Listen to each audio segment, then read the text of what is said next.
மறைக்கப்பட்ட உண்மைகளை வெளிச்சத்திற்கு கொண்டுவரும் உங்கள் மக்கள் வெளிச்ச செய்திகள். வணக்கம். திருக்கோவிலூர் அரசு கலைக் கல்லூரியில் மாணவர் மீது முன்னாள் மாணவர்கள் கல்லூரிக்குள் புகுந்து கொடூர தாக்குதலில் ஈடுபட்ட சம்பவம் பரபரப்பை ஏற்படுத்தியுள்ளது. கள்ளக்குறிச்சி மாவட்டம் திருக்கோவிலூர் அரசு கலைக் கல்லூரி இருந்து வருகிறது. இந்த கல்லூரியில் 1000க்கும் மேற்பட்ட மாணவ மாணவிகள் பல்வேறு பிரிவுகள் எடுத்து படித்து வருகின்றனர்.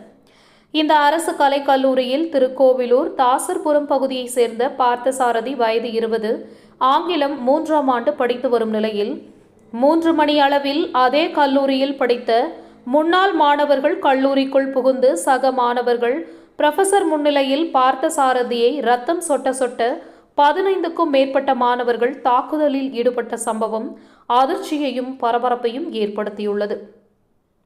கொடூர தாக்குதலில் ஈடுபட்ட பார்த்தசாரதியை சக மாணவர்கள் ஆம்புலன்ஸ் உதவியுடன் திருக்கோவிலூர் அரசு மருத்துவமனையில் அனுமதிக்கப்பட்டு தையல் போடப்பட்டுள்ளதாக கூறப்படுகிறது. இச்சம்பவம் குறித்து திருக்கோவிலூர் போலீசார் விசாரணை மேற்கொண்டு வருகின்றனர். செய்திகளுக்காக கள்ளக்குறிச்சி மாவட்ட மக்கள் வெளிச்சம் செய்தியாளர் முருகன். நன்றி.